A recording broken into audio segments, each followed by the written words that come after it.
Depuis sa nomination à la tête de l'exécutif national, Judith Suminwa ne dort pas sur ses lauriers. D'itinérance en itinérance, elle vise à évaluer et ajuster les problèmes qui gangrènent non seulement Kinshasa, mais aussi les provinces. À Kananga, la première ministre a été accueillie par une foule immense et les autorités provinciales, dont le gouverneur de province Kambulu Konko. Sur place, Judith Suminwa a mis l'accent particulier sur le motif de son déplacement. C'est bien de gérer, de coordonner l'action gouvernementale au niveau de Kinshasa, mais c'est important aussi de descendre sur le terrain et au niveau des provinces. C'est vrai que je ne peux pas faire toutes les localités, tous les territoires,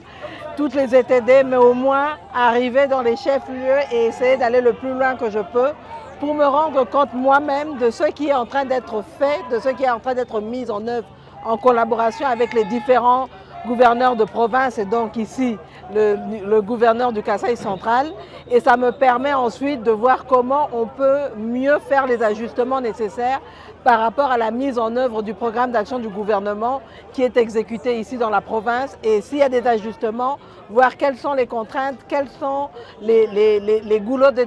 d'étranglement pour qu'on puisse évoluer. Consciente des tensions entre la RDC et le Rwanda, la première ministre n'a pas manqué à prêcher l'unité. Mais l'autre objectif aussi, c'est de pouvoir démontrer en arrivant dans les différentes provinces,